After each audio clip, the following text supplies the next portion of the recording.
Rarely is it a question of talent or technique. It's just one of belief and the concomitant will to kind of do something that either no one's done before, or even more, I think, to crack open the barriers that people consider impossible or undoable. And that kind of belief, I think, is rarer than talent. Talent it's around. And to have them both at those levels, there's only a few people that really have that, I think. In the history, they're the ones that have really changed things. When you're looking at everything, it's such a gift to be able to look at something and to love it for the sake of it. And nurturing and maintaining that is one of the hardest tests of any pro, much less for anyone to find, right? What is the Beethoven who never found his piano or harpsichord or, right? There's days you want to go out, it hurts, or you're sore, or you just suck. You're not making progress. You're ramming into and you feel defeated. But that's the nature of love, you know? It's got hate in there, you know? It's got pain in there, and it draws you to it. That's the magnetism. I see people with talent, with all those things, but the one thing they don't have is that just love for doing it for the sake of it. And the sense of obligation to do something with what you're given, you know? There's something to that. It's important. I think getting what you want quenches the fire that got you there often, unless it's something replaced by something more permanent, which becomes more intangible. I think the successes of winning, right? You want to be the best in the neighborhood, and then win the local contest, and then whatever.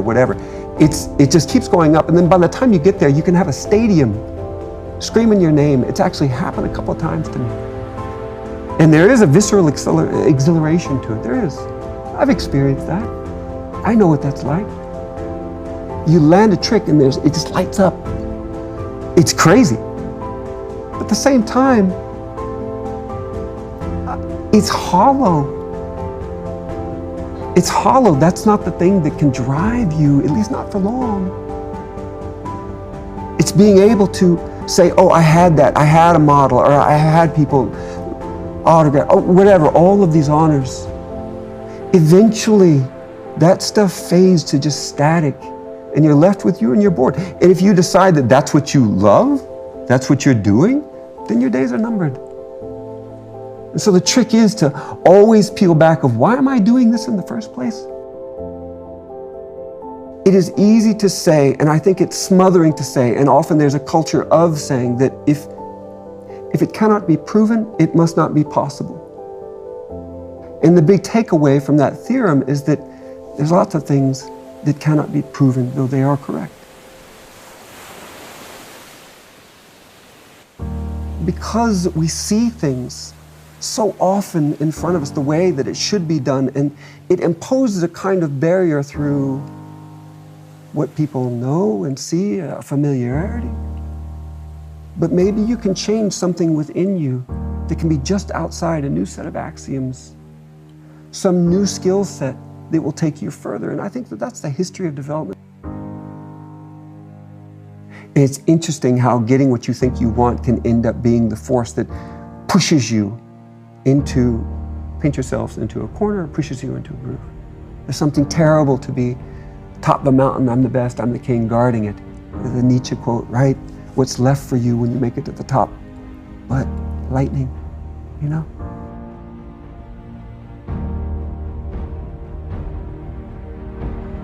It's this admixture.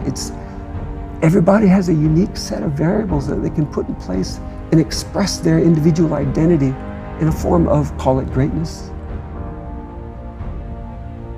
That's something to be remembered. That's what you look for. So if there's anything, just find joy in what you do for the sake of it. And then recognize how you're being shaped in the process, and hopefully you become a better man through it, you know?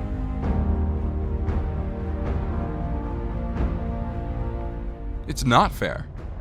It's not fair your car broke down. It's not fair your friend passed away. It's not fair you were bullied. It's not fair that your business failed. It's not fair you lost all your money, and it's not fair that she left you. It's not fair because life is not fair. So now, you know it's not fair. What are you gonna do? You've already complained about it. Are you gonna keep whining, or are you going to take accountability for it? Because what's more whining going to do? What's more complaining gonna do? It's not gonna change the fact that life can be unfair at times. So what do you need to do? You need to stop complaining, stop whining, stop playing the victim, and stop feeling sorry for yourself. And start taking control. Start being accountable. Start taking responsibility. Start changing your situation. Stop complaining about your life and start working on changing your life.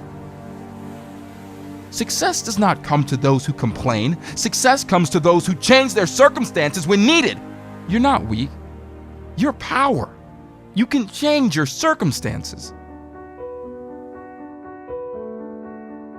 Circumstances don't make you. You make your circumstances. Do what you can with what you have and where you are. No one said work 20%. No one said try a little less. Wake up with your own message in your head, the message that inspires you.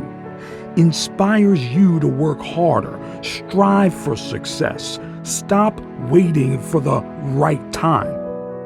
The right time is now. Take it now. Work now. Be creative. Be strong. Be successful. What do you want to do right now? Do something meaningful with worth. Something that will impact your life. Impact it for the better. Make it better. You have it in you. Do what you can now, full of ambition, fulfilled to 100%. No more than that. Break down the walls that contain you, imprison you from achieving everything you have ever wanted. Surround yourself with people who lift you up, people who can see you rise. People who can see you move forward, not holding you back. People who move with you, not moving against you.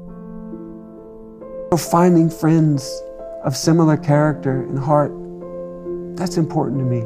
I strive for that. Be the person you need to become. Feel the strength you've always wanted to feel.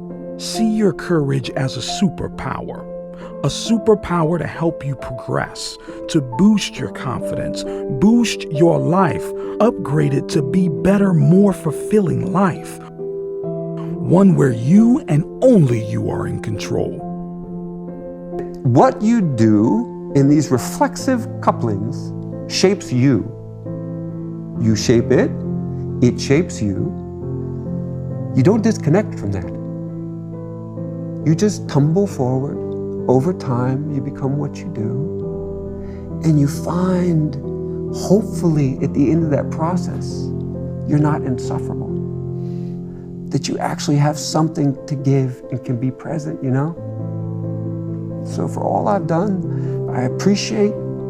I don't look at it as much, but ultimately it just goes out there. It's just what you do. You just become one with that.